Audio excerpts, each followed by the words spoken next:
Добре дошли в Истории от многото светове.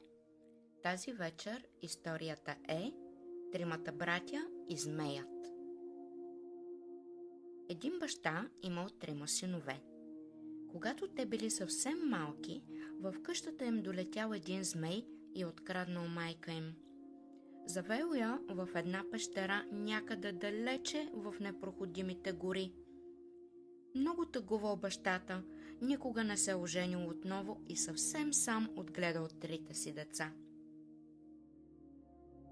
Синовете пораснали и един ден попитали баща си: „Тате, къде е майка ни?“ „Открадна я един страшен змей, когато бяхте още съвсем малки“, тъжно отвърнал баща им и продължил. „Отведе я в палата си, който се намирал в една голяма тъмна пещера някъде далече в непроходимите гори. Аз ще ида да търся майка ни, ще я освободя и ще я доведа“, казал най-големият син. „Иди, синко“, рекал бащата. Приготвил се големият син и тръгнал към далечните непроходими гори да търси майка си. А баща му го изпреварил, облякал се в мечи кожи, скрил се под моста в края на селото и пресрещнал сина си, за да изпита смелостта му. Най-големият син много се изплашил от мечката, не посмял да продължи и се върнал обратно. „Ти за нищо не ставаш“, казал вторият син. „Ще ида аз да търся майка ни“. Ала и вторият син се изплашил от мечката, която изскочила изпод моста в края на селото и се върнал вкъщи.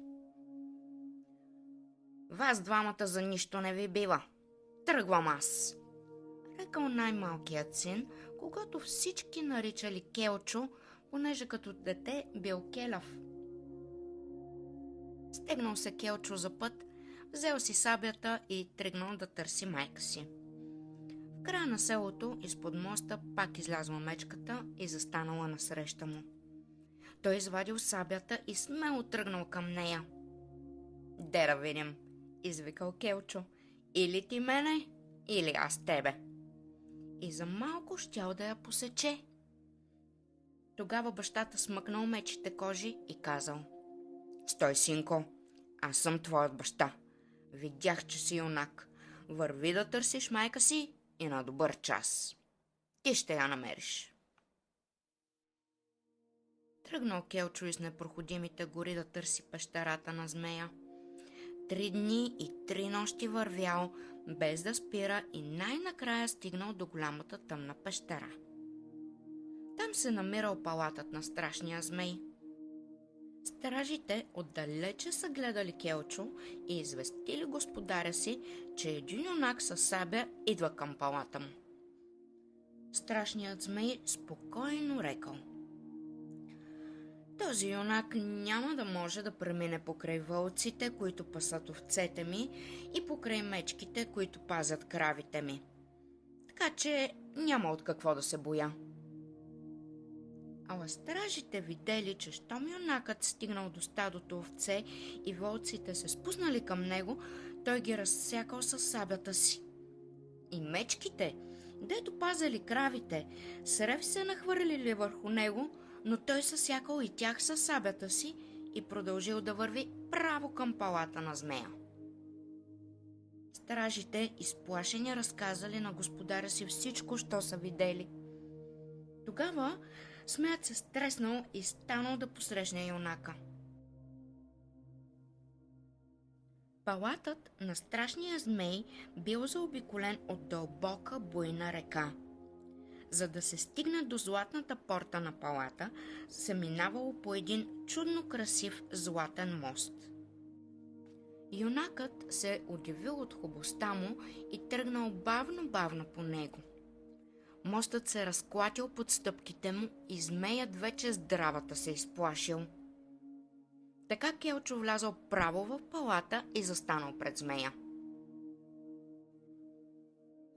Вместо да му каже „добре дошъл“, змеят смръкнал един път и Келчо се намерил съвсем близо до огромното му туловище, После духнал един път и той се залепил за една стена. Ала когато господарят на палата се опитал и втори път да смъркне юнака като Емфие, Келчо смело се спуснал с сабята си към него и за малко щял да го посече. Тогава змеят изревал разтрепенан: „Стой, синко! Аз искам такъв юнак като тебе да ми бъде син. Всичко, което имам, нека бъде и твое. Наточи, синко, много вино, да пием и да се помирим.“ Изпили двамата няколко големи кани вино, подали си ръце и се помирили. Очите на змея взели да се затварят и тъй като спял по 40 дни, той дал на Келчо един куп ключове, легнал и мигом захъркал. Взел Келчо ключовете и започнал да обикаля огромния чуден палат. Отварял наред всяка врата и не можел да се нагледа. Толкова много красиви и скъпоценни неща имало навсякъде, че свят му се завивал. Гледал и се дивял Келчо на огромните купища пари, на камарите злато и сребро, на пръстените и украшенията, на свилените дрехи, на хубавите ястия и питиета. Само 2 стаи Келчо не могъл да отвори, защото нямал ключове за тях. А трябвало да ги отвори, понеже сигурно там била заключена майка му. Върнал се юнакът при спящия змей и цели 3 дни търсил ключовете. Най-накрая успял да ги намери в дългата зелена брада на змея. Измъкнал той много внимателно 2 ключа, без да го усети змеят, и тръгнал към заключените стаи.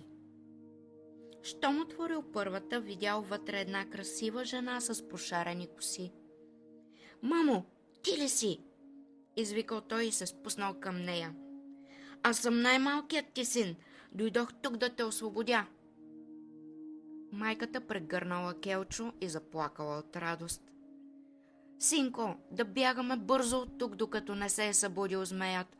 Толкова години бях затворена и не съм виждала белия свят.“ „Сега, мамо“, казал Келчо, „само да видя какво има и във втората стая.“ Отворил Келчо и втората стая и там видял един чудно хубав бял кон. „Такъв кон едва ли има някъде по света“, помислил си той. Възседнал белия кон, качил и майка си и двамата препуснали към къщи. Там всички ги посрещнали с голяма радост и семейството най-сетне заживяло честито. Има много светове и много истории. Можете да се връщате към тях, когато пожелаете.